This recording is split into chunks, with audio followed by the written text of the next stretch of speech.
Hello, everyone, and welcome to the Three Pointer Pod. I'm Brent Clement, your host, and with me, as always, is Brennan Beck and Justin Bridges, my co-host. Unfortunately, Luke will not be joining us today. But in saying that, Justin, what's going on, buddy? Not a whole lot. Anxious to be here. Apparently, I got to talk more, so gonna work on that today. And Yeah, attaboy. Give her a whirl. We're missing one of our bigger voices, so Justin's got to step up into that role. Beck, what's going on, bud? I'm good, thank you. Justin, as excited as we are to hear more from him today, he shaved his face, and I'm a little bit mortified right now. And I say that in the nicest way possible. But you're gonna have to look at him more tonight, guys. That's all right. I don't. Kind of looks like a velociraptor. That's interesting. Nothing I can really do, to be honest. Nothing I can really do. Were you watching Jurassic Park today or something? Yeah, it was. Actually, no, I was watching some dumbass Jurassic fucking World Jurassic Game. No. Jurassic Games. It's stupid as hell. It's on Amazon Prime. It's absolutely hilarious. It's actually the dumbest movie I've ever watched. But I suggest it because it gave me some good laughs, and I definitely think it's funny. That's an interesting way of marketing it, but okay. Well, no, it's horrible. I'm not trying to add. I'm not giving it a shout out. I'm just saying if you like to make fun of dumb movies, get that. There's one for you. That's a great movie for it. Solid satire. Okay, gotcha. So in saying that, we'll move right into the basketball. Beck, I'm sure you have some news you want to get out there for us. Yeah, so we got a little bit of stuff, obviously, like with the Friday to Monday turnaround with our episodes, we tend to have a little bit less, but we've got some stuff. Something I think both of you guys probably would have seen coming. The Atlanta Hawks have agreed to remove the interim tag from head coach Nate McMillan. They've agreed to a 4-year deal after going 27-11 to close out the regular season and concluded their season after losing the Milwaukee Bucks in the conference finals. Pretty straightforward move, especially considering where they were at the time. I believe they were like 11-20. It's good. A lot of people really have praised Nate McMillan in his time in Atlanta, saying his tone around the players has changed and being more encouraging and more patient and less old school like he was in Indiana. Yeah. Fair enough. It's good to see that. And obviously, as the league changes, it's good to see people change as well. The Utah Jazz plan to make every effort to bring back Mike Conley once free agency begins, per Tony Jones of The Athletic. Conley, age 33 right now, will be one of the top free agents available this summer. He averaged 16.2 points, 6 assists, 3.5 rebounds, and 1.4 steals while shooting a career best 41.2% from three. You guys think that's a good fit for the Jazz still, or is that something they may want to look to move in a different direction? I like him there. I like him there too. Well, he's a free agent, so his contract. Oh, he's a free agent. So he'll be declining a $34.5 million player option. Obviously, at age 33, he's hoping for something more long-term, right? Yeah. So, the other thing to note about Mike Conley, too, is he's missed games in the past 2 seasons with hamstring strains. Last year, he missed about 20 games with a left hamstring strain. And then this year, he missed about 15 or 16 with a right hamstring strain. So health could be a factor for this guy. Yeah, totally. I think somebody will take a chance on him and give him a good contract, though, if the Jazz don't. Yeah, for sure, you have especially to. The season you just had. Yeah, he's really one of those like pass first guys. We've seen like a facilitator like Chris Paul, and we've seen the effect that Chris Paul has on teams that he goes to, and that he makes players around him better. And I think Mike Conley, the floor general, kind of. Yeah, kind of the captain on the floor, right? So he really gives guys the opportunity to shine there. But the other thing I was going to note about the Jazz too is like, I know we've talked about the Jazz a lot, being that they were the 1 seed, and I don't think we were all totally sold on them as a bona fide contender. Like, is that, obviously their timeline with Rudy and Donovan is they got to move forward and they got to try to win. So maybe it's more of a, we don't really have another avenue to get better. So we've got to try and run this back. No, exactly. I think it's at that point where if they don't win, at least go to the conference finals in the next like 2-3 years, they're kind of they're done. They're done. They gotta go to rebuild or something, right? Yeah. Well, this is certainly next year. I would assume Rudy heading into an extension, and obviously Donovan, I believe, now heading into what will be the first year of his rookie scale extension, his rookie scale max. It certainly appears to be a make or break type season for them for sure. Speaking of free agency, teams will be able to meet with free agents on August 2nd at 6 p.m. Eastern time with the moratorium period. So if you guys know what that is, like you can agree to contracts ahead of time, but you can't sign anything until after 12:01 p.m. on August 6th. Yeah. So that has gone out.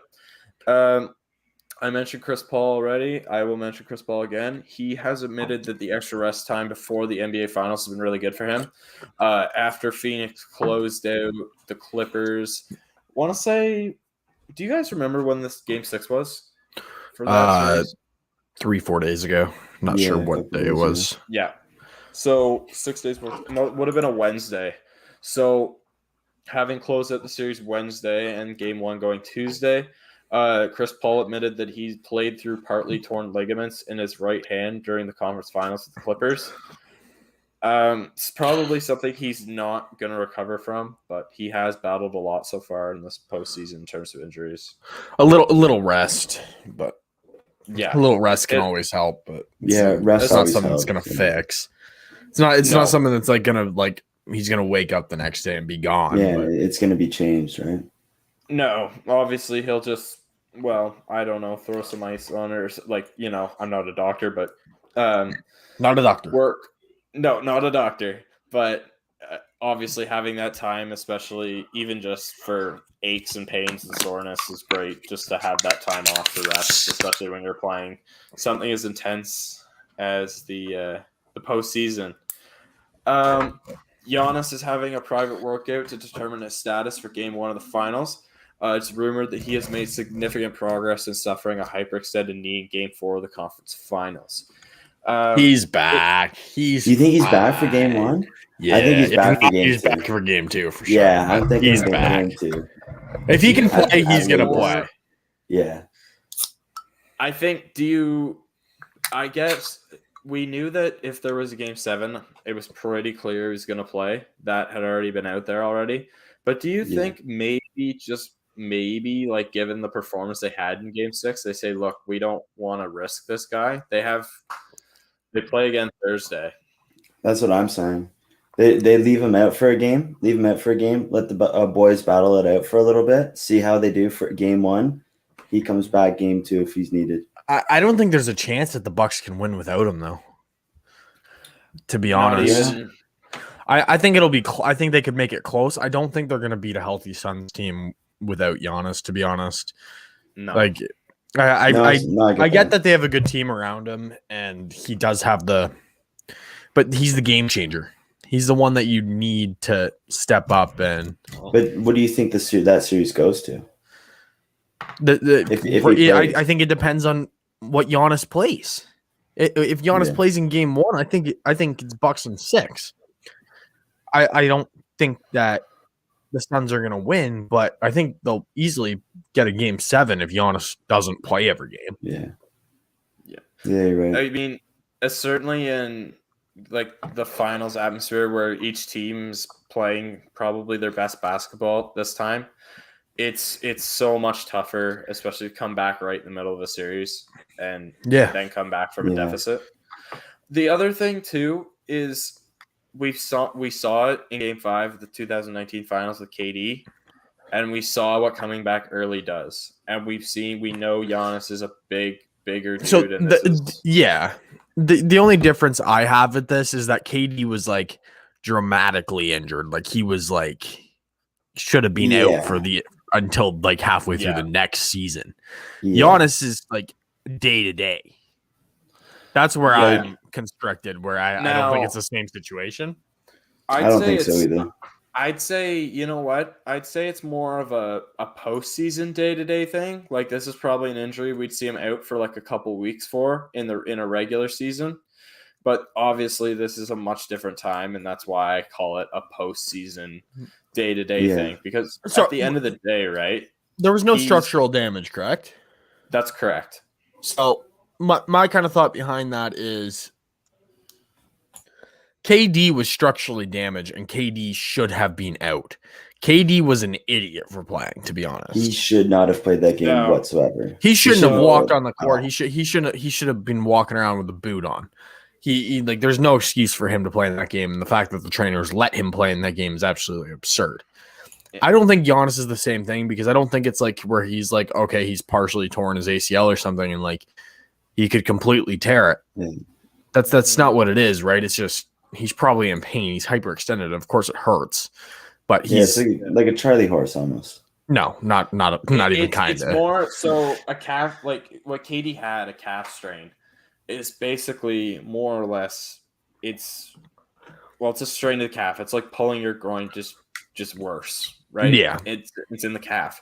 You're hyperextending your knee, like your joints have all like it's like a dislocation. Like everything, I'm assuming, has gone back into place, like or else there's no. It's back to normal. It was just shaken up. Damage, yeah. So there's the scar tissue, like obviously there's some residual pain there and that, but yeah, it's also it's weaker, right? Like he's not going to be. I would imagine he's not going to be 100%. And now he might be like he's not going to be LeBron. He's not going to be 85%, but he's not going to.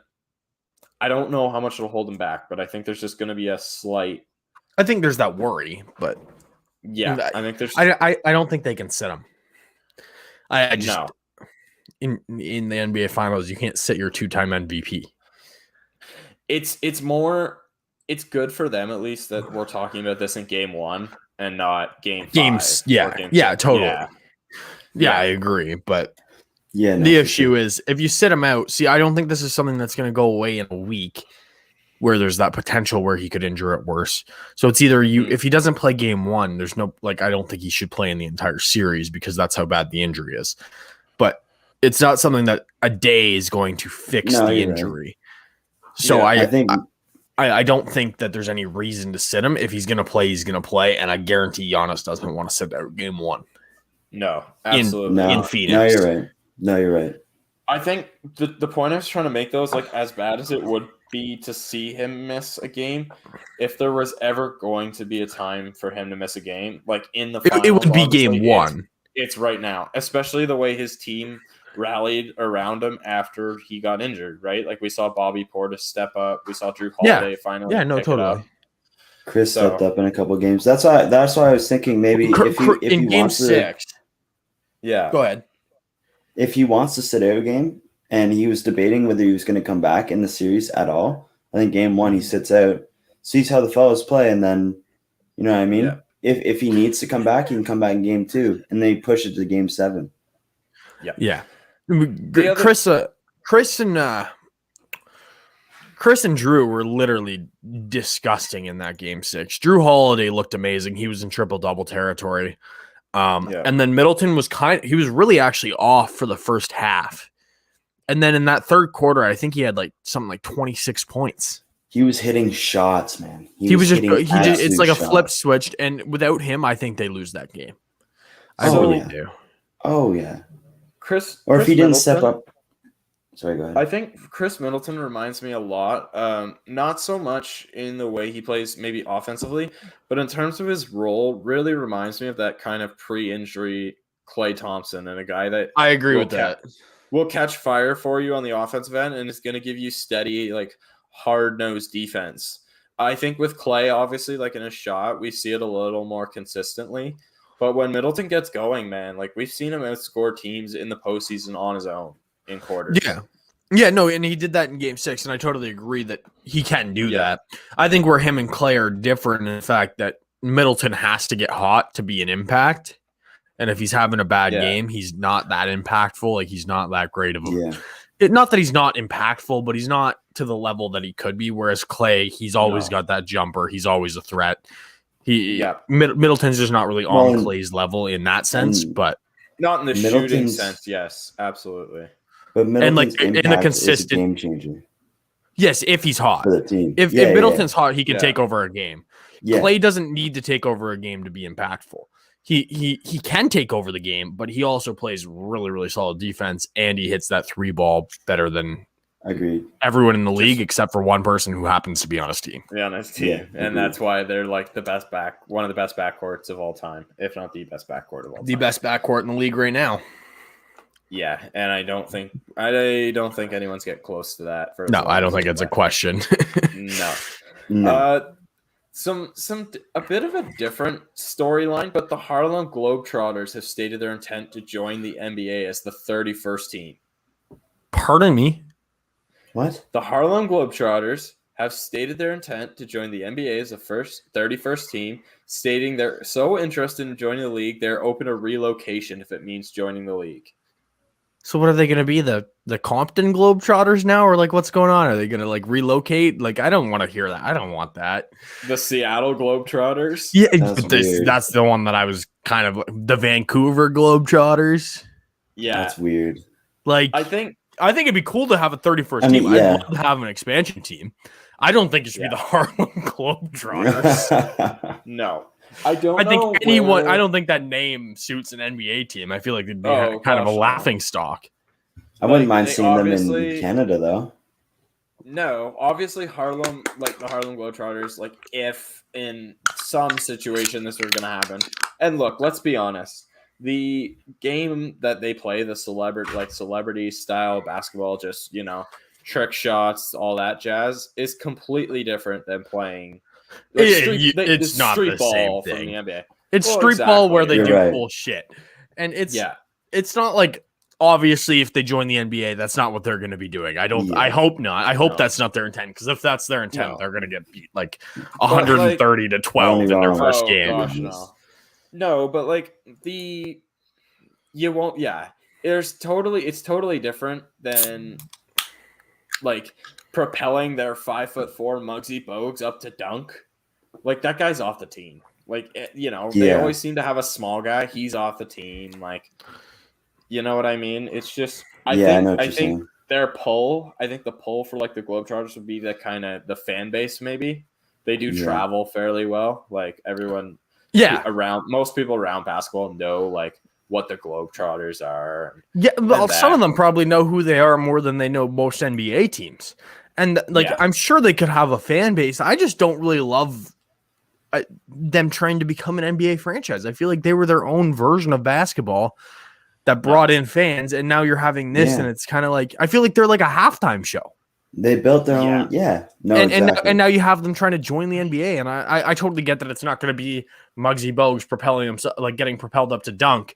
I know that's Yeah. not what's going to happen in games. That's not my point. I just think it looks bad that I feel like it's a circus show. do you want to destroy that franchise to make them a NBA team, or do you want to keep them that and make a new NBA team? Here's the problem with that franchise is the franchise that the Harlem Globetrotters have absolutely pales in comparison to any NBA franchise in the market. Totally. And that's Totally. exactly why they want to do it. That's why they want to go in. Yeah. Fair enough. And like I'm sure like obviously the people who like play for the Harlem Globetrotters like get paid in that. But let's be honest, do you think any It's a and I circus don't show. follow but I don't follow any of them. I know some of them are like have skills, but do any of them actually have NBA skills? Like if any of them are actually good enough, then they're not playing for the Harlem Globetrotters. Like they're going to play in the NBA. Yeah. No, you're right. Wait, say that Muggsy. again. Sorry, I think I misinterpreted what you were saying. Oh, you were reading. Were you reading the yeah, I was comment, or were you reading it. talking to me? I was reading it and not paying attention to you. Sorry, my Okay. bad. So basically, like I was saying that these guys that play for the Harlem Globetrotters obviously have skills, and that's why they're playing for the Harlem Globetrotters. They're fast, like they're hoopers, like they're Yeah, sure, performers, some but of them they're can street shoot. ballers. Yeah. But if they really have these skills, like why are you going to the Globetrotters? Is my thing. Like if you're actually good enough To like, play why in the wouldn't you go NBA. To play. Yeah. yes, you're Then, going yeah, to get the totally. bag. Like there's no. I get reason as some of to them why probably you would play. are ex NBA players. Some of them are, Like some of them are like Yeah, you street still are trying ballers, to right? expand Like there's that. yeah. people Some of them who, are just like- circus acts that can do certain things. They can spin a ball on their finger super well or something like. Yeah, no, Yeah. No, the fan base is there to bring it over to the NBA, but I don't. It doesn't honestly wanna translate. I don't see it, think it's not what honestly. they do. Isn't really basketball. No. no. It's its own act for sure. Yeah. Let's talk about Axe a little bit more. Brent, we know you criticized or had some comments about Chris Paul and his antics in Game 6. Well, one of those guys who happened to stand up to Chris Paul and his antics, Pat Beverly, got a 1-game suspension without pay for shoving him in Game 6. I don't care. Yeah. I mean, good for him. He's not hurting from 1 game. No, I could give less of a fuck. He probably doesn't care about the pay either. So no, that was such a weird play, though. It was such a weird play. Like it was. It was the heights of the Clippers season. It was the end of it. Yeah, the frustration was setting in, and Chris Paul was still being a douchebag, trying to draw technical fouls, by elbowing himself in the head with DeMarcus Cousins' elbow. He probably did the exact same. I'd probably do the exact. I would have not. I would have done a lot more than push him. To be honest with you, I wouldn't have done it at that moment when he was walking away. But if the next time I was guarding him, he would have caught a stiff elbow to the jaw, and there would have been reason for a technical foul, and he wouldn't have had to draw it. Is all I'm saying. You make total sense with the whole, like, obviously the Clippers having championship expectations and being a franchise that hasn't like experienced success. This was the farthest they'd ever gotten in the playoffs, so. No matter whether they consider the season a success or not, it's still obviously disappointing. It's disappointing, but what they overcame without Kawhi, it's a success. It shows that there is potential for that team. That's impressive to me. They played as well with Kawhi as they did without him, and arguably better. Like it transitioned on. So respects to them for that. I think these experiences that some of these teams are having, like without their stars, maybe less so like teams like the Lakers that aren't successful, but like we've seen teams like the Bucks, they've been successful. The Hawks figured out they've got guys who contribute in extended roles after Trae Young went out. We saw what the Clippers did and like what Terrence Mann did and all those guys did when Kawhi went out. Like that's really setting the groundwork for like next season. Like I think we'll see Terrence Mann I think we'll see Terrence Mann in a really expanded role next year, and I think we're going to see a big year from Terrence Mann. Yeah, like, for sure. I always liked him. He kind of reminds me of OG for Toronto. Yeah. I don't know why. He just does. Maybe it's just the way he looks, but I think he's more or less like his offensive game is certainly much further along. Of course, yeah. I was just the way they play and watching them. He just reminds me of that guy. Yeah. Probably the way he like carries himself or something. Yeah, exactly. They both seem like they're quiet but like super hyped up. Yeah. Like OG's hilarious. Like he just doesn't say anything. Yeah. He kind of reminds me of Tyler the Creator. Yeah. He's a little more out there, but of course, but pretty just no, I like OG and authentic. You're right. That's a good point. He does remind me of OG. Yeah. So in saying that, now that we have said that Chris Paul will be playing in his first NBA Finals, let's talk about the NBA He'll Finals. Also be losing in his first NBA Finals is how I'm going to start this. All right. And if he doesn't, the NBA is rigged. Honestly, I don't. I want to see him win, to be honest. I don't. I want to see Giannis wash him. I like Giannis. I like Giannis too. So listen, I want to just remind someone here and specifically Brent, because what you just came out and said was not blasphemous or exorbitant by any means, but those are big words. Shut up. Sorry, do you want me to dumb it down for you? I don't need you to dumb it down. That just annoyed me. Okay. How loud that was. That was just like screaming, I'm smarter than everyone at this table. Anyways, the point being is that this episode will be going, and quick mention, we have recently posted a bunch of new episodes that we have recorded on Facebook up to all of our platforms, Spotify, Apple Music, the 3-Pointer Podcast. Check them out where you get your podcast. That said, this will be going up Friday, so if you want to say anything crazy, and then in hindsight on Friday, if I'm wrong, I'm wrong. If I'm wrong, I'm wrong. I don't care. Right. I don't care. All right. I really don't care. You said fucking. We all said the Nets were winning the chip. Actually, I said the Clippers were winning the chip, but we were all wrong. Yeah. You know what? So I don't care about being wrong, to be honest with you. To be fair, just hear the voice his opinion before, like, because we were wrong. We were wrong. I said that I thought the Lakers were going to win the chip. I was awfully wrong. But I did say the Bucks was going to make the final. So I'm going to ride that coattail and say I am like... You said if the Nets don't make the final. No. I think I predicted the Milwaukee Bucks. I bet you think you did. He probably thinks so. You thought that, and then you went. Heck, if the Nets don't make the final, I was predicting. I was predicting the Suns weren't going, or we're going to the finals too, man. If I think about that, true. Properly, Me and Bridgie literally said. I'm pretty sure I predicted the Suns are going to the. Me and Bridgie literally in the first playoff episode, we said the Suns are beating the Lakers. We said the Suns are beating the Lakers. I didn't. They were not making it past the second round for me. They were not whatsoever. I'm pretty sure I had Suns in the conference final, didn't I, Bridgie? No, you had. If I can think back that far, if only I could. Oh gosh, yeah, really. If only I had that memory. But you did. You did call the Clippers. You called the Clippers going to the chip, and he's gonna watch this. Watch this. We're gonna see a blank piece of paper pull up, and he's gonna like read it like this, and then he's just gonna read off like expert predictions that like totally were right, but totally aren't his. Jeez, this is like my podcast book, bro. I just gotta find the page that has my bracket on it. And keep talking because this could take a minute. This book's full of shit.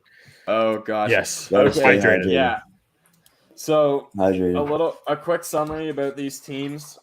Milwaukee obviously, actually surprisingly, from what many people have thought to be offensive struggles, are actually putting more points up per game than the Phoenix Suns. So in saying that, Milwaukee is scoring 109.8 points per game on 46% field goal percentage.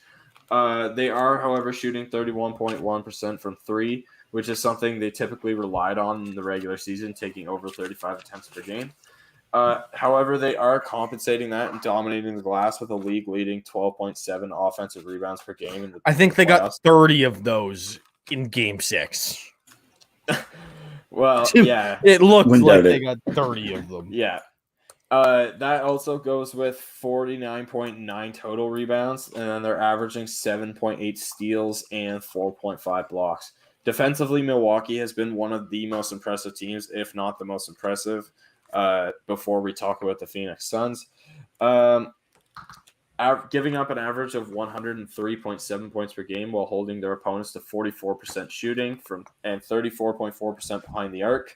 They're forcing 12.7 turnovers.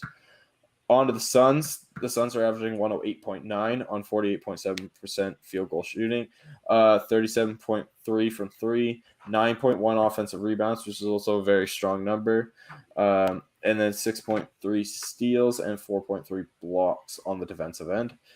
Some more defensive stats for you in the Phoenix Suns. They are giving up just under 102 points per game with 101.9. They're holding their opponents to 43% from the field, 32.6% from three.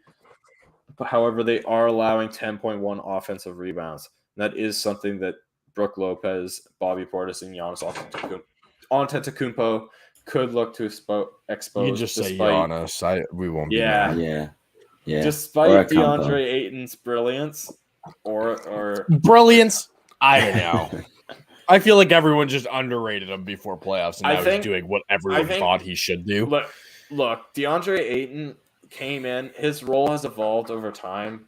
DeAndre Ayton came in expecting to be like a Joel Embiid type center that was so physically dominant and skilled that he was going to produce these massive 30-10 numbers DPOY candidate. Obviously, his defense wasn't wasn't that. However, that was his ceiling. And we're not seeing that. Like he's 60 years old, but also 12 years old. Yeah. Which doesn't make sense. Yeah. Go look at pictures of him online and tell me he doesn't look both 60 and 12 at the same time. I know what DeAndre Ayton looks like, and genetically speaking, or like scientifically speaking, I think it's pretty damn impossible to look 60 and 12 at the same time. Look he's got like the he's got like the facial features of a 6-year-old man, but he has no wrinkles. Yeah. All right. So let's this is his official. Let's share this because this is actually very interesting. DeAndre Ayton appears to have the physical appearance, and we'll go into it in greater detail if I can. You're sharing two screens right now. It is a split screen, so let me try and fix that here. But I don't tend to look at the picture of a player if it'll update here. But I totally do. I look at a player and I'm like, fuck this guy. I don't like him. I'm not a fan. Like, Fair enough. I just don't. I like the way some guys carry themselves. I don't like Chris Paul. That's just how it is. Apparently. I was a big fan of Chris Paul growing up. I loved Chris Paul. But now that he's acting like the underdog when he had the easiest route to a championship I've ever seen, I'm over it. And maybe he'll regain my respect when he loses and humbles himself again and absolutely gets washed by Giannis. But there we go. Give that a try. So there we have it. Look folks. at him. yeah, look at that dude. So yeah, DeAndre Ayton, as you can see, his official NBA, whatever you want to call it, player picture for the season, doesn't know how to keep his right eye open or just got something in it at a really bad time. And clearly feeling the effects of the lockdown as the hair is a little bit maybe out of sorts, so to say, a little patchy looking. You can zoom in on that. It's really small. I can let me try and zoom in on that a little bit. 2 fingers on the mouse, spread them apart. Hang on, sorry there. There we go.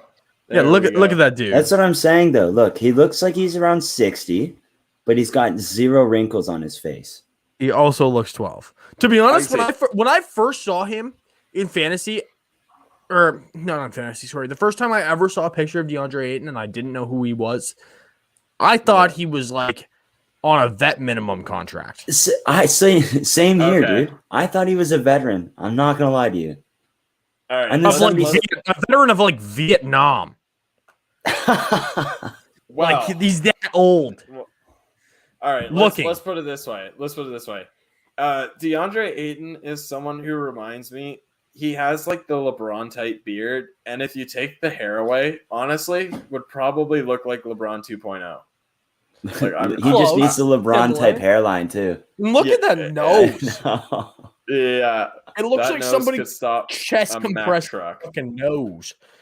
Yeah, then he's got the cheekbones that just fold over it too. That's rough. I don't know where you see the 12-year-old though. There's other pictures where he isn't smiling, that his face just has no wrinkles. Yeah, and he looks like he's about 13 years old. But then you see other that's what I'm saying. Some days he looks 60, some days he looks 12. He just varies between the two ages. That's he just fair. Whatever he feels like. If he feels like getting into bars in the States, he's just. How old is DeAndre Ayton? He's got Ayton's 22. Okay, yeah. So he is legal in the States now, but he wasn't last year. He probably wasn't getting ID'd anyways, let's be honest. Yeah, I'm sure he wasn't, but he definitely wouldn't have got ID'd if he looked like he did in that picture. Yeah. Yeah. He's the kind of guy to walk into a liquor store and they assume he's a regular, even though they've never seen him before. They've never seen him before. Have I seen you before, man? Yeah, totally. He looks like he has a little cabin in the woods. That's oddly specific. A really tall cabin in the woods. First you need a massive cabin in the woods for that guy. Yeah. First you come up with Velociraptor, and now you're coming up with cabin in the woods. You're I'm on a roll. Did you just watch movies today or something? He's all over the map today, dude. He's all over the map today. Yeah. Yeah, it's fine. Moving on. Do you want to talk about? So we talked about the team comparison. Do we want to go into player by player, coach and bench before we go overall predictions? Or yes, but I do not want to compare coaches. I'm not a fan of that. Yeah, that is way too statistical for my. No, I'm good with that. Beck, Beck, listen to me, man. Listen to me for a second. You were ripping off stats for both teams, the Bucks and the Suns. Yeah, I just turned off my headphones for that. Dude, I'm sitting here. I'm like, okay, yeah, rebounds. Okay, steals, yeah. Turnovers. Yeah, makes sense. No, yeah. More numbers. Yeah. More numbers. Yeah, makes sense. The only reason I didn't care, it's not that I didn't care, it's just that I knew that I wouldn't remember a single one 3 minutes later, so I just turned it off. I think I heard like 6.7 rebounds. That's the only stat I remember. And that's I don't remember any of them because my headphones were off. I don't know where you got 6.7 rebounds from. That's it was a single player. I don't know what player we were talking about, but we haven't talked about single players. Yeah, so that tells you how much I recollected from that. So, anyways, give her, bud. You want to go straight into predictions, or you want to go into player comparison, bench comparisons? I don't want to touch coaches. You can touch coaches. I don't care. Yeah, you can but too. I'm not commenting on that because I don't think NBA coaches do as much as we think they do. The only thing, I think NBA coaches, we've said it, are more known for how they manage their players rather than how they coach their players at this point. Totally. I think we know like LeBron could just walk up off the bench to the scorer's table and just pick who he's going on for at that point. I'm pretty sure he does do that. Yeah, I'm pretty sure he does. I feel like he would, honestly, too. I think I watched one game where Kevin Durant did that. He just went over to Steve Nash and said, "Yeah, I'm taking him off," and then just walked onto the court. So yeah, and we've talked about Kevin Durant before and how he is as a leader and a teammate. So that's would not surprise me. Well, we've talked about a lot of players, but I think it happens more times than you think. I just don't think the NBA really wants to show that. No, I think I would agree with you there. I think there's a lot of players that have the kind of power to do that. The one I want to see, though, is I want to see LeBron take his chair on the bench and then slide it to the left of Frank Vogel and just assume the role of head coach. That's what I want to see. I just want to see him put a chair to the left of Frank Vogel, in the middle of the game. Yeah, that's my role now. Yeah. It's my role. Well, the issue is a lot of these players are better players than their coach ever was. And I feel like there's a lack of respect in some senses, especially to newer coaches. I hate to say it. I would agree with you that we're seeing more and more times now where newer coaches are coaches who are former players. I think some of the best coaches that we've seen recently come through. Monty Williams was a former player. We're going to see Steve Nash. Yep. Chauncey Billups. Chauncey Billups is going to get his chance. Jason Kidd, Emi Udoka, Ty Lue. Ty Lue. Yeah, he's a good one. He's been a coach for a while, though. That's true, but still, a guy who, a lot of guys who have been there and done that in the league and earn respect from players because they know what the grind is like in the NBA, right? Which is totally understandable from a player standpoint as to why you would connect better with those guys. Totally. And unless you're someone like Greg Popovich, who I don't know if he ever played in the NBA, but I think he did, but I could be wrong. Even so, we look at someone like Doc Rivers, who did play, but is certainly more known for his coaching career than his playing career. Yeah. Unlike some of these new guys that we're seeing, right? So I think that playing career certainly commands a level of respect. And when they say something, you listen, right? As a player, because they know what it's like. Yeah. Yeah. So just to kind of touch briefly on the coaching, because I know you guys don't want to talk about it, and it's literally going to be one sentence. Something I read is that for a lot of people, Monty Williams inspires confidence, and Mike Budenholzer inspires memes. So inspires memes, did you say? Inspires memes. Wow. Yeah. Why do you say that? So basically, to keep it as short as possible, because I know you guys don't want to talk about this. Mike Budenholzer has been particularly stubborn throughout his time as an NBA coach, and has more often than not just stuck to his system regardless of result, and is often known for not playing his star players the kind of minutes you would see guys like LeBron and stuff play in the playoffs. Consider last year, Giannis averaged 38 minutes per game in the playoffs. This guy averaged 38. Like that's in a league that it's 48 minutes and you're playing your guy almost letting him sit almost a quarter of the game. You know what I mean? Yeah, you let him sit okay. 10 minutes. Okay, I get what you're saying. That's his style. I don't hate that style of play, especially because these guys are tired. They do have big bodies. And it's a physically exhausting game. Yeah, but at the end of the day, if it's like if you're out there for 10 minutes and you're getting killed in those 10 minutes and they're not there, you gotta find a way to change it. And if you're getting killed specifically on defense or you're getting killed in some way on offense, Mike Budenholzer has been known not to adjust his style. And that's where he's caught a lot of flack as a coach. Yeah, he's got a lot of flack, but I mean, I think it's respectable. I mean, he doesn't. I understand what he's doing. I say it's respectable because that's probably how I would be if I was an NBA head coach, because I think I'm right and he thinks he's right. But sure, he thinks he's right. But if it's clearly not working by what you're seeing on the court and you're losing, you have to change it eventually. Yes. No? Eventually, yeah. But I mean, it's not like his team's not making playoffs. No, but think about it. That team is built to be a playoff contender and a team that's supposed to win championships with the leader they had in Giannis and the team around him. And unfortunately, they haven't been able to get there because the way they have played the same way in the playoffs that they would usually play in the regular season up until probably this year. And, eventually you Something's can only happen, try it. Yeah, eventually you can only do that so many times before you have to say it's not working. We need to change this. Totally. Right? And he has done that a little bit, I think.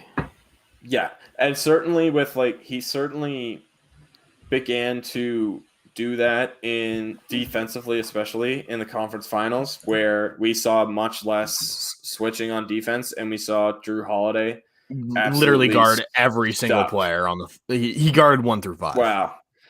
I mean, specifically when Trae Young was on the court, Jrue Holiday was stuck to this guy. But in that game 6, I know Trae wasn't 100%. That Trae played awful in that game 6. Yeah, which he did. Like, there's no absolutely. Absolutely. But what Jrue Holiday did in the absence of Giannis, where he was, I don't know how many steals he had. He had to have 5. Jrue Holiday. Yes, yeah. He had 4 steals. Okay, so he had 4 steals, but he had a lot of knock balls, deflected passes, and like he was dominating. Dude, he was just dialed. He was dialed in. How many rebounds did he have? He had 9 rebounds. Yeah, so he was a monster. Yeah, and he was the scariest person other than the third quarter Middleton had. He was the scariest player on the court. I want you to think about it this way. The last time we saw someone ever post 5 in 5 different stat lines, so say like points, rebounds, steals, blocks, assists, you get that. It was Draymond Green back in 2017. I'm not surprised by that at all. Yeah, neither am I. No.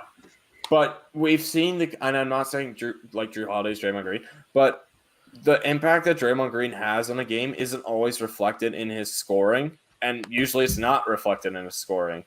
And we know Jrue Holiday can score the ball, but the impact that he's still been able to have, despite some of the shortcomings that he's had offensively, has been absolutely huge. He's played very. I like that player comparison actually, and I know they play very opposite positions in 4, 5, and 1, but he looks like Draymond. The way he's distributing the ball well, honestly he's done better scoring. He scored the rock like quite a lot in the last couple games. I watched him in that first quarter. He had like 8 of the first 11 points. He was awesome. Yeah, then balling out. Would you say, because we just talked about that comparison, and I would say the same thing for Draymond and Golden State. Do you think Jrue Holiday is the catalyst to the Milwaukee Bucks like Draymond Green is to the Golden State Warriors? Yeah, that's why I like that player comparison, is because I think he does for obviously very different teams in structure. But I think he kind of does the same thing. What he brings to the table for the team. I think it's very easy to say that with Steph and both with Giannis, those teams will only go as far as those two take them. But at the same time, those teams won't kick it into high gear or go very far at all if Drew and Draymond aren't out there doing that. I've said it before. I think Draymond's probably the most impactful player on the Warriors. I know Steph in his scoring and his step back threes and everything he does for that team is obviously like the flashy, like the number one guy on that team. But I think when it comes to leadership and like you said, the catalyst of the team, I think Draymond and Drew do that more than really anyone. No, and I think you're totally right about that, because when you're passing the ball, when you're rebounding the ball, when you're playing great defense and forcing tough shots and even getting steals and blocks, those things eventually end up contributing so much more to the game than just scoring, say, 35, 40, sometimes even 50 points, right? Because you're preventing baskets, you're allowing baskets to happen, like you're helping them. Think about the assists that these guys get. Like assists are I think assists is probably the most underrated stat, because if you're getting assists, and I know that sometimes it's like, okay, you pass the ball and then Steph does something gross and he scores the rock. But a lot of the time it's opening up lanes and stuff and making nice, and dropping dimes on these guys that literally allow that player that may not score the ball normally to open him up and score. And especially when Drew was playing well on offense, especially because they were doubling Drew Holiday. Yeah. They were Atlanta was consistently doubling Drew Holiday in that game 6. And that's because he was hitting threes. He was really, honestly, the best player on the court, other than when Chris Middleton got hot for a quarter. Great passers. Great passers pass people open. Yeah. That's the difference between great passers and guys who make the open kick is, you can get 8 assists kicking the ball out, but if you're not putting it in the shooting pocket where these guys need the ball to score or make a play, then A, it's not a great pass, and B, you're not really aiding them in scoring. Yeah. No. You've given them the opportunity, but if you think about it, if you score 20 points and have 8 dimes, that's at least 36 points that you've attributed to. Exactly. And a lot of the times more of those are threes. So not even including the points that you helped out on defense as well. And including the pass leading to fouls, passes leading to other things. I think facilitating is probably the most important part of the game. Like if you have a great facilitator, he can totally open up a not so great shooting team and make them a better shooting team. Chris Paul does it, and I think Drew Holiday has done it. I think the greatest skill in the NBA, you say facilitating, but if you open that up to playmaking and the ability to make plays not only for yourself but others, that's what we're seeing in today's NBA is guys who can in a dream scenario, 5 guys who can shoot and 5 guys who make plays for themselves and others. Yeah. And that's totally.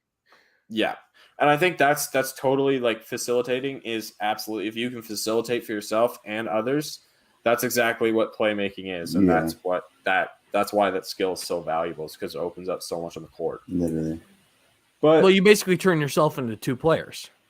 Absolutely. Absolutely. And it's unguardable. If they have to, if you can pump fake someone, get them up in the air and then dish a pass or take it to the rack yourself, it's unguardable because they're either going to have to close in on you. And I mean, Trae Young did it fantastically for one play that I remember in Game 6, where he pump faked. I forget who he got up in the air and then stepped back and did a nice step back, and then he had, I forget who doubled him and closed in on the shot, and then facilitated it out to I believe it was Bogdanović. But the problem with that team was Atlanta was off in that game. And Trae Young was off, and if they're both off, they just can't. Mm-hmm. The only player that wasn't off was Justin. Help me out here. I totally forget his name. He was injured. Ginger? No. Herder was awful. Herder was fucking horrendous. Herder was awful. Yeah, I honestly didn't pay attention. He didn't hit a shot for the first 2 quarters. Cam Reddish is probably Cam Reddish. Yes. Cam Reddish was incredible. I think he shot what 7 for 8 or 6 or 7 from 3. Yeah, I did see that. 6 for Reddish was 7. playing really well. 6 for 7 for 3. Yeah, that was incredible. That was fucking nuts. He stepped up in that role, and if he would have been the answer had they been playing decently up to that. Yeah, you're right. They played horrible, and he almost knocked them out all. They played awful, and he was just going in. He was just doing. He was hitting step back threes. He looked gross. He looked like James Harden for a minute. I think the guys that take a lot of threes for the Hawks, we don't see Cam Reddish take a lot of them. He traditionally has been a great shooter. Gallinari shot 3 of 5, which is good. But look, your main guys, your Herders, your Youngs, your Collins, combined shot, my bad, 1 of 14. Yeah. That's those. Yeah. Really? And, yeah. It was horrendous. That's from 3, right? That's from 3. That's correct. Well, yeah. Trey didn't hit a 3, and he took I think it was 8 attempts. He was shooting horribly. 6? Okay, sorry, my bad. He was shooting but horribly. you look at Cam Reddish, Danilo Gallinari, and Bojan Bogdanovic, we're the only guys to make more than 1 3. Gallinari looked good. Yeah, but then you consider, when you add it all up, half of you made 1 attempt. Yeah, you shot 12 of 32 from 3, but what if 5-6 guys in your team shot 1 of 16?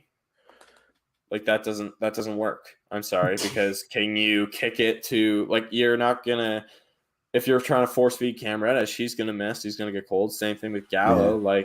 These guys can't do it on their own, right? We know they're that. not glorified superstars, and Trey Young was trying to prove that he was not in Game 6. I know his ankle was probably bugging him a little bit, but you know what? His mobility wasn't hindered. He was landing on it fine. He looked fine. He looked healthy. It's not like he was limping around the court. And you know what it was? The announcer said it 10 times during the game, it was his timing. He just didn't look good.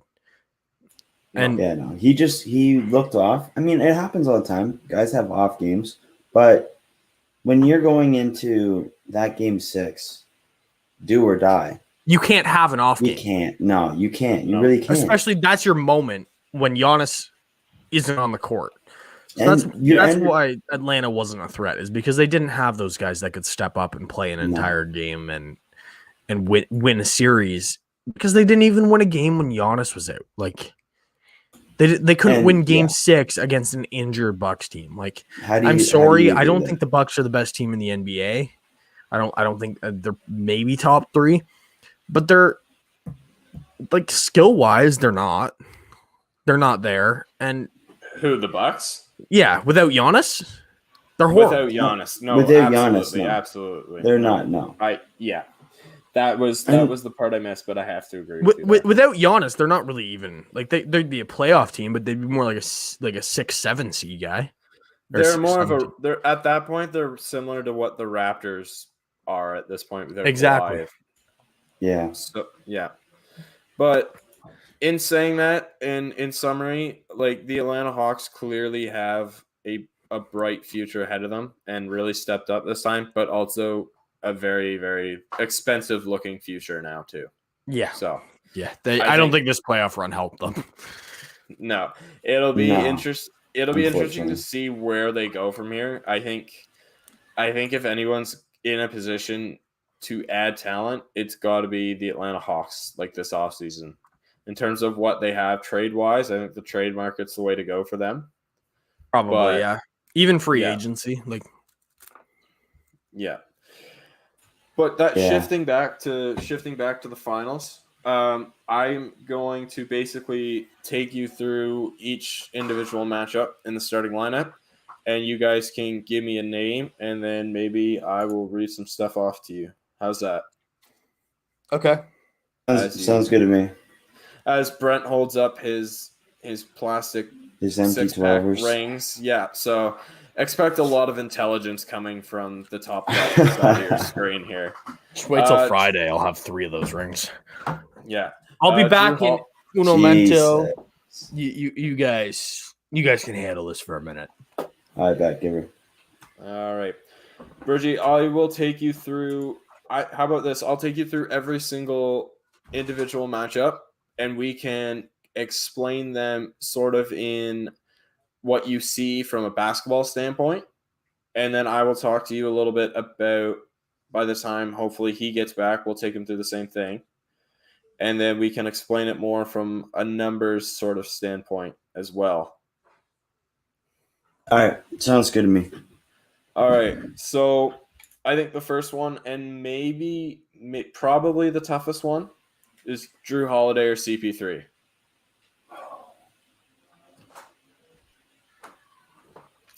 That is a tough one. That's a real tough one. Because look, as much as we talk about Jrue Holiday being that kind of catalyst for the Bucks, CP3 does a lot of that as well for the Suns, if for not the Suns to the same extent, right? See, I like Jrue and how he's been playing lately compared to CP3. You know what I mean? Okay. Recently. There's a recency bias there. A bit of a recency bias there, yeah. Like, okay, if Jrue wasn't playing as well as he was, I would take CP3. And I think the one thing you guys are comparing Jrue and CP3 right now. Yeah. Take your pick. Are you going Jrue or are you going CP3? We already know who he's taking. I'm taking CP3. Oh, are you? Really? Jeez. Okay. Sorry, like, are we talking about in this series or like all time? Yes. No, we're talking about in this series who has the advantage at each position. Yeah, I'm going to take this one at a tie. That's fair. And you know what? Actually, I'm going to read some of these off to you, because it is actually shocking how close they are in most statistical categories. I'm going to have to, I have to take this one as a tie. I like Jrue better than I like CP3 right now. CP3 is the better all-time player, but at the end of the day, I have to take them as a tie. Okay. Yeah. So some quick numbers for you on both of them. Jrue Holiday, 17.6 points per game, 8.4 assists, 5.6 rebounds, 30% from three, 42% from the field, 2.5 turnovers, 1.5 steals. He is leading an offense at a rating of 112.7, while his defensive rating is 104.6. Player impact estimate of 11. CP3 is 18.1 points per game, 8.7 assists, 3.9 rebounds, 40% from three on 3 attempts, 2.2 turnovers, and 1.4 steals, leading to a 16 player impact estimate. The reason, because everything is very, very close there. Jrue Holiday at 0.8 value over replacement players, CP3 0.9. Offensive win shares for, and this is where it gets a little bit different. CP3 is contributing 1.3 win shares on offense per game versus Jrue Holiday is contributing 0.3, but Jrue Holiday is contributing 1.2 defensive win shares versus CP3's 0.8. The reason that I'm going to pick Jrue is age is a factor. I think health is a factor. I think we know the stuff CP3's been going through. I would imagine Jrue Holiday is healthier, but the main reason I picked Jrue is because Jrue Holiday is contributing at a pretty much equal level to what CP3 is, albeit on much worse efficiency. He is taking a higher volume, but I don't expect Jrue, like, can we really expect Jrue Holiday to shoot 30% from three? Like, I know it's the finals, but come on, this is a guy who shot over 40% in the regular season. Something's got to give. Yeah, and honestly, like, I keep bringing back to Game 6, but Milwaukee has been horrible in playoffs compared to the regular season shooting. Absolutely, and the reason I talked about Mike Budenholzer and how they're adapting this year is Milwaukee shot just under 38% from three this year, which is pretty good around the league, but they're very, very close to the top in terms of attempts and makes per game. Yeah. Just because of the high volume they shoot. And we've seen the percentage hasn't translated, but what we've seen in turn is an increased amount of offensive rebounds and second chance points. And they're making up for it elsewhere. Yeah. Exactly. They're working all over the court. Yeah, and they know they have size, obviously. Like, they know what their starting lineup is. And and they know how to crash the glass because they can send 2 or 3 big guys. And look, Brook Lopez might be able to get shut down, but if Giannis Antetokounmpo is going for an offensive rebound, I like his chances against just about anyone on that roster. Roster. Even PJ Tucker, he's been having a field day offensive rebounding. Yeah, honestly. Yeah, absolutely. And it comes sometimes too from shooting threes. Like threes create long rebounds. Yeah. So yeah, they're more reboundable. It's not like under the glass they're boxing out. Yeah. It's just where the ball is going. Predicting that, and much how someone like Dennis Rodman got his rebounds. Absolutely.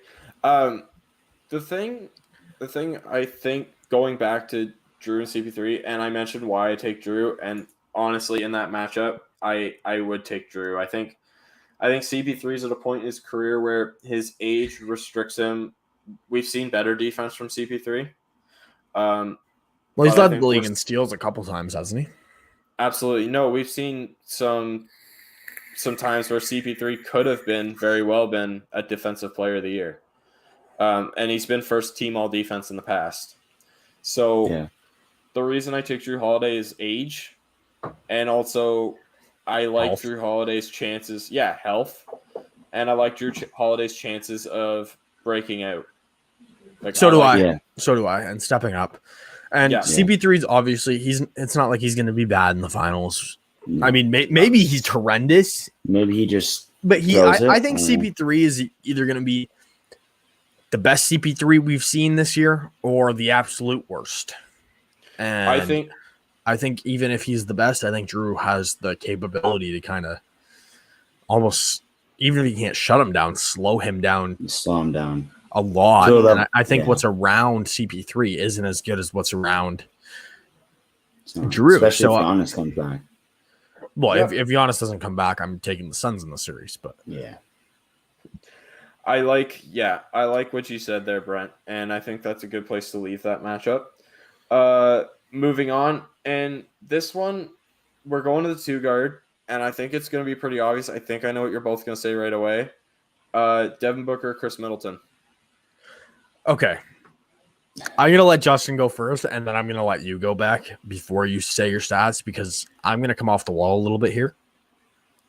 Hang on. You want to take Chris Middleton. You do want to take Chris Middleton. I do. I want to do the same. I want to do the exact same thing. I want to take Chris Middleton. Really? But I think in terms of best player, I think I have to take Devin Booker. Yes. Like, you can't ignore that. But if I'm trying to build, look, is Devin Booker the better player? Yes. Yes, absolutely. Yes, he is. Yeah. But chances are, and what we've seen, who's going to help me win better if I'm picking my best 5? Probably Chris Middleton. Yeah, especially on the defensive end. And that's exactly where I was going to go because, and I won't go into my stats, but we've seen what's been labeled as a great postseason debut for Devin Booker offensively. But what we've seen from Chris Middleton is largely similar on similar efficiency, on probably actually somewhat better efficiency, and just an overall much better defensive contribution. And yes, so what I'm going to bring up here too, it's going to be the opposite of the CP3 Drew age thing, is I don't think Devin Booker's experienced enough to necessarily have a great finals. And he could step up to the plate. We've seen him do it.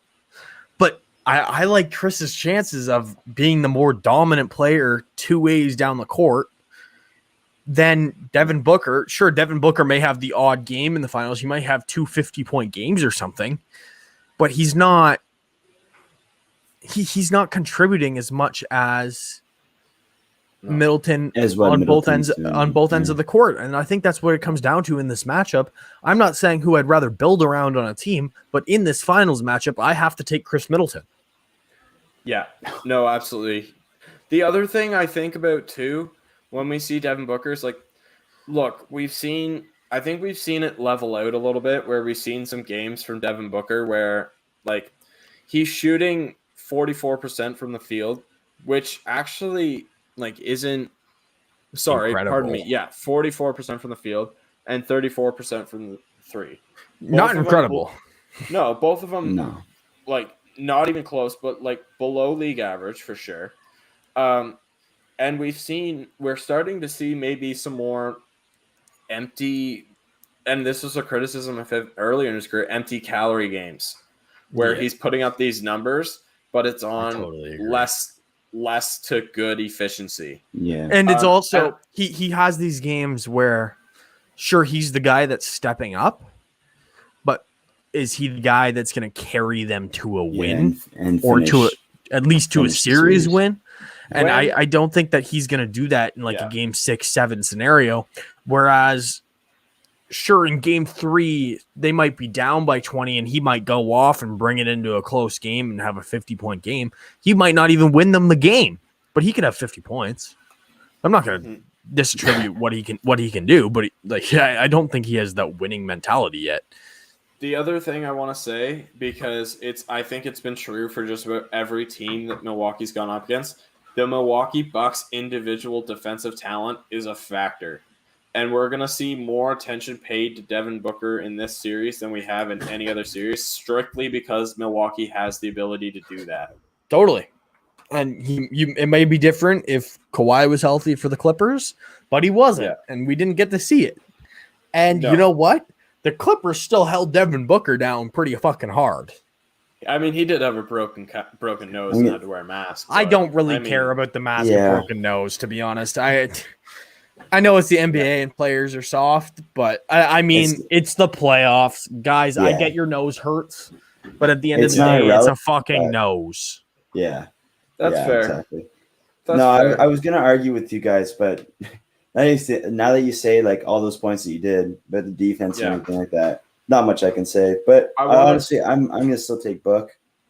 I want to read you, and you know what? I'll take Book as well because Book is the better player. Like, I have to give him that, despite what numbers may say. But I do want to read one thing for you, Justin. Okay. I want to read you. So, box plus minus is basically someone's contribution adjusted to an average team over the course of like a game, right? So it's your plus minus, whether you're better or worse. Devin Booker's offensive box plus minus 0.8. Not like great. It's good. It's good. It's winning. Definitely good. It's winning. Okay. But his defensive box plus minus negative 0.7.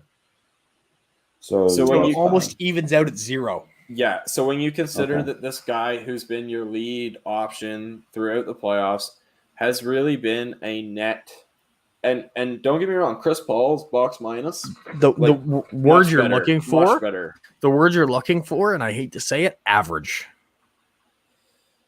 Is it? Oh, like he's average during the playoffs. Like is he scoring 27 points per game in the playoffs average? No, but we definitely say we saw KD score 27 points per game on a much better efficiency. Yeah, box. You know what I mean? Like his offensive contributions would have been much better in terms of box plus minus and stats, just because he scores the ball more regularly and more efficiently. It doesn't take him as many possessions to do that. Yeah. But going back to the box plus minus, Chris Middleton, 1.8 offensive box plus minus and 1.5 defensive box plus minus, which rounds out to 3.3 box plus minus. Which I'm the first one to hate on these stats. I hate them. I think they're fucking awful. But at the end of the day, they do mean something. Yeah. Yeah. But when you look at it that way, and you look at the fact that one guy is 3.3 points better, like when he's on the court, his team is 3.3 points better off with him on the floor, both like overall. And then you look at a guy like Devin Booker, it's hard. You have a more than solid argument to say that Chris Middleton would be more valuable to your team. But obviously Devin Booker, we know, is the better player, which makes it a little bit different. Yeah, it's a little tough in that. That's why this is another one which I think is really close. It's like I still take Middleton, but yeah. Another one that might be close. Actually, it's not as close when I think about it. I did kind of steer away from some stats for these ones because I think they're a little bit more obvious. Let's just get the first one out of the way. Giannis Antetokounmpo and Jay Crowder. Is this really like no? If Giannis Antetokounmpo had 2 hyperextended knees and was recovering from this, I'd still take him over Jay Crowder. Yeah. The two-way impact that guy has is not to shit away. Sorry to cut you off. Not to shit away the fact that Jay Crowder's been playing insanely good for the Suns. Absolutely. For what he is, yeah. For what he is, you're right. Yeah. Jay Crowder is essentially maxed out his role in what he is for the Suns. In that Jay Crowder is your defensive stopper, is one of your top defensive stoppers, and will hit his threes on the other end. And he's done that. He's done that in the past throughout his career in the playoffs, and he's just doing it again for the Suns.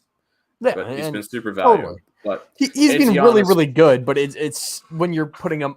How many MVPs does Jay Crowder have? Well, yeah, exactly, right. Exactly. It's no contest, and I think Jay Crowder is the best one that the Suns have to go up against Giannis, but they don't have that guy. Yeah, no, I totally agree with you there. The next one I want to go on to, and I really don't think it's that close. I think they offer a lot of the same stuff, but Mikal Bridges and PJ Tucker. I think they're both the X factor. I think you're going to see a bit of a different X factor for Milwaukee because maybe, but I want to correct myself and say Brook Lopez could be that X factor, and that's exactly where I was going with that because I think PJ Tucker, we know we're getting hard-nosed, borderline fouling defense, and if he hits his threes, great. If not, he's still going to play hard-nosed defense, chase offensive rebounds, and do the nitty-gritty for you, which is still very essential especially in the playoffs. But I like Mikal Bridges in that matchup because I think Mikal Bridges has much more offensive upside and physical tools. I would take Mikal Bridges in that too. I think Mikal Bridges on another team would be 6th man of the year. I think even more than that. I think he could be. I mean, you put him on a roster next year with the ability he has, and if you've ever seen Mikal Bridges before, he kind of looks like a skinnier Kevin Durant, if that's even possible. Yep. Yeah, I totally get where you're coming from, and I like Mikal Bridges. I think he can be an X factor for the Suns. And I'm going to take him in that matchup. I just don't think it's by that much. I don't think it makes up for the Giannis mismatch. No, I don't think so either, but I am taking him in that as well. I think both Mikal Bridges and PJ Tucker fill a similar role. I just think Mikal Bridges has more upside to contribute more, which is why I would take him. Yeah, totally. Yeah, you're right. Yeah, and then the next one, I think this one's not very close, but I think depending on the way the series goes, it could be very close, and that's obviously the center matchup with Brook Lopez and DeAndre Ayton. See, in my opinion, Ayton's the better player by a mile. We know this. Yeah. But when it comes down to a game 5, 6, 7, I think that I'd rather have Brook Lopez on my team, and I think he's done incredibly well for the Milwaukee Bucks and on their respective teams. Brook Lopez doesn't have to be as much to be in that matchup. Yeah, you're right. So I think the great thing about Brook Lopez, I think Brook Lopez's strength has become the fact that he is less likely to be anybody. He still is. He's more likely than Ayton, but less likely to be run off the floor by 3-point shooters on defense. Yeah. Brook Lopez has obviously become a great rim protector, but also someone who's now starting to be able to use his length in space in order to protect the basket further away from the basket and guard relatively most players decently in space. He's certainly not a liability. Where it comes down to it for me, because we've seen them both do it, who's going to win the battle in the glass? Obviously, we know rebounding's a team thing, but look, if Milwaukee and Phoenix are going to send one guy to the glass, it's DeAndre Ayton and Brook Lopez. So I don't know where you guys think that one heads. I think to settle the positional matchup, I have to take Ayton. But look, Brent said it. If Brook Lopez comes out and shoots threes at a relatively good clip and plays defense the way he has been, which is actually probably some of the best defense we've seen in the postseason with a 102.4 defensive rating, which is easily the best among centers. I think we see that matchup head in Brook Lopez's favor as a veteran, right? Honestly, I like where you're going with that, but honestly, like Brent said, game 5, 6, 7, Brook Lopez is going to outshine DeAndre Ayton, and I have Ayton in that pick as well, but he's going to outshine him, and Ayton's going to be a ghost. He's going to be a ghost. I think Ayton's good, and I think he's the better player overall. And if I was again going to build around 100%. A player and going to take a player, it would be Ayton. But at this point in their careers, I'd rather have Brook Lopez in a series clinching game than Ayton. It comes down to the experience, especially like what you said before. The only experienced player the Suns have is Chris Paul. That's if you want to talk about finals experience, the only player who's ever played Jay Crowder. Finals, Jay Crowder. Yeah. Yes, but that's my point. Is they're inexperienced. Chris Paul's a great veteran to have on your team. Jay Crowder's got a little bit of finals experience, but when it comes down to it, who's the more experienced team? Not that Milwaukee has a whole lot of finals. No, you're right. Milwaukee easily has more playoff experience. Exactly. And sure, the finals is a different beast, but if both of these teams are going into the finals for the first time, you take the team with more playoff experience, because at the end of the day, I'm sure every team wants to win as much and go to the finals. You know, obviously you want to win when you get to the finals, but you want to get there no matter what. You have to get there. Yeah. So the playoffs are just as important in retrospect, because if you're not winning the first, second, and conference finals, you're not in the finals. You have to have experience to get there. 110%. Everyone's playing for the same goal. Everyone is playing for the same goal. And that's why I think you make a really good point there. And especially as the third option in his team, I don't think DeAndre Ayton has been able to excel because he's finally been able to embrace that kind of rim running defensive role that most centers see in the NBA today.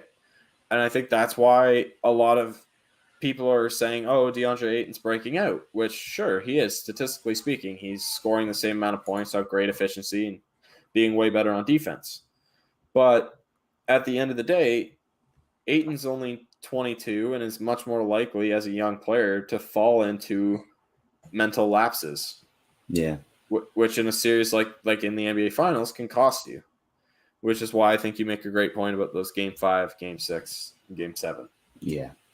I guess if we look at it that way, I think frankly, like if we're going to talk about starting fives, and if we're assuming Giannis is fully healthy, I think it's easy to say that Milwaukee easily is the best player available and probably has the deeper starting five. It's not even close. They both have a big three. Yeah. Yeah. But Milwaukee's is better. A big three is right. A big three quotations. Milwaukee's is better. Milwaukee's could be a legitimate big three, whereas the Suns, I think, are kind of frauds. I wouldn't necessarily call them frauds. I just wouldn't call them.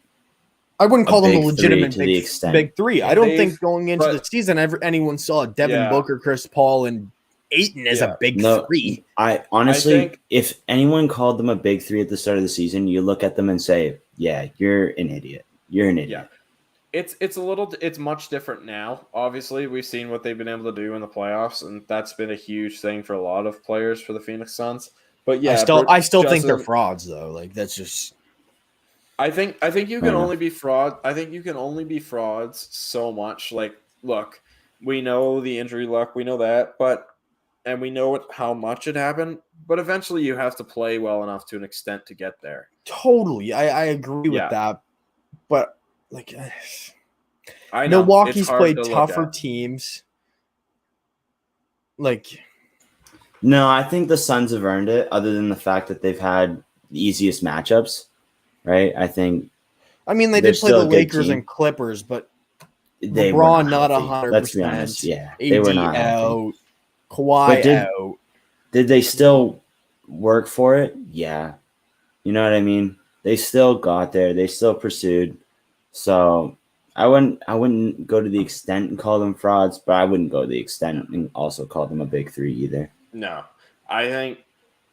Look, until we see, I think this is going to be the real make or break moment for them, right? Like this. If the Suns lose this finals, they're frauds.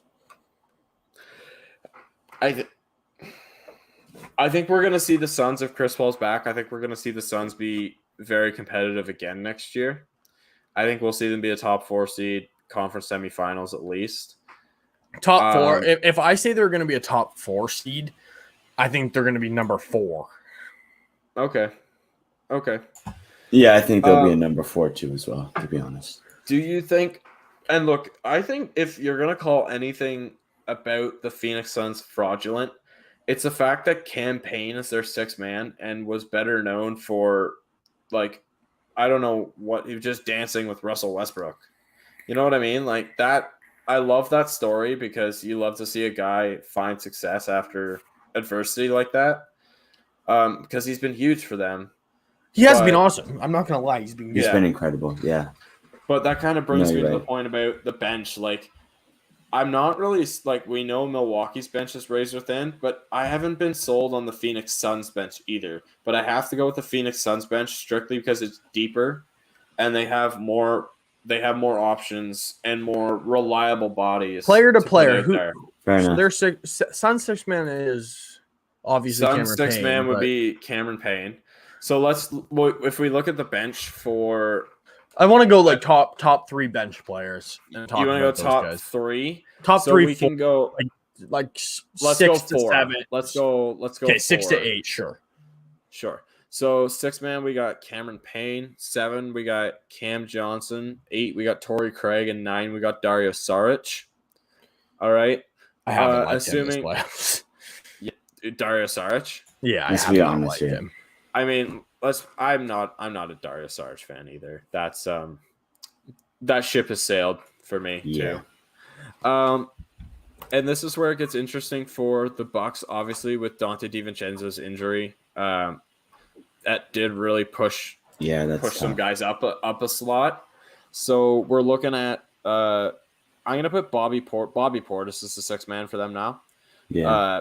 Pat Connaughton, Bryn Forbes, and then I'd have to say, like, if we're looking at minutes played strictly, it would be like Jordan Nwora, but he's only played 4 games, so I'm gonna put Jeff Teague in at that last bench spot for the Bucks. Dude, I like the Suns bench better. It's pretty easy. There. Absolutely, it's more serviceable. It's guys who are more battle tested. But the other thing about that too is we look at the Bucks bench and they got 1 big and 3 guards, and then we look at the Suns bench and they've just got a multitude. And their best guard is out, so on the bench, their best guard on the bench is out. So yeah, and even then, like, I'm assuming Dante DiVincenzo would start, and that pushes PJ Tucker, which is a huge boost because he feels a great role for them, but. At the same time, it's I think for me that's got to be the biggest advantage for the Suns is that they're going to be able to turn to like 3, 4, maybe even 5 guys on the bench and know what they're going to get. And possibly get some really good performances. No, don't get me wrong. Like Bobby Portis, Bryn Forbes, Jeff Teague have all had good games for the Bucks, but very rarely has it all come together at once. Yeah. Unlike the Suns, it's all been at different times during the series. Sorry. Yep, and I think we've seen some more consistency from the Suns, and that's why I would go with the Suns bench. I think it's more versatile, and I think it's just deeper. Yeah, so do I. Yeah. Well put. Yep. Brent, you got anything to add on the bench warmer situation? Well, not really. Like, at the end of the day, the bench plays a huge role, but I think this series is going to be decided by the starting 5. No. And I think you're right on that. And I've said it before, and I know we've kind of had disagreements about that. Depth definitely does matter, but at the end of the day, like your Giannis is going to play like, they're all going to play north of 40 minutes. Those guys, the guys they want to play are going to play. Yeah. I would really like to see Mike Budenholzer play them all above 40 minutes. Do I think he does? Probably not. But I think if there's ever going to be a time, this has got to be it. So throw a change up in there, and yeah. Well, not only that, but like, I mean, I don't know what his job security is like now that they've made the finals. But if it's not 7 games, like they lose in 7 games, it's like he's probably packing his bags. Yeah, he's probably packing his bags. To be honest, yeah, I think it is. To be honest, because I don't think they get a better opportunity than this year to win the title. Especially against the Suns. Not only that, but teams next year, like the Nets are going to be back and better. The Lakers are going to be better. I think the Clippers are going to be improved. Like, I just don't see. Yeah. There's not a lot of. I won't say there's no optimism, but it's certainly going to be a tougher road next year. Now, say they do lose. Sorry to cut you off. Now, say they do lose. Do you think they come back tougher than ever? Or do you think we've been saying that for the last couple of years? I think it's hard not to say that they come back tougher than ever, because if you're going to get there that close, it's good that you got there because you know what it takes to get there. Yeah. But at the same time, you came as close as anyone ever really could. And you couldn't get it done. And that's the most disappointing feeling. And I know the only way to cure that feeling is to get it done next time. Just send the coach. No, send the coach. Well, just send everyone. Pack their bags, relocate. Yeah, get everyone. Relocate. The whole city, get everyone out there. The whole city of Milwaukee is going to be destroyed if they don't win. But yeah. So finally, kind of wrapping this up. Predictions. Let's hear what we got for series predictions, winners, games. Let's hear it. Becky, I'm going to give it to you first. Yeah, I want to hear what you have to say. I'm going to say this pretty confidently. Milwaukee in 7.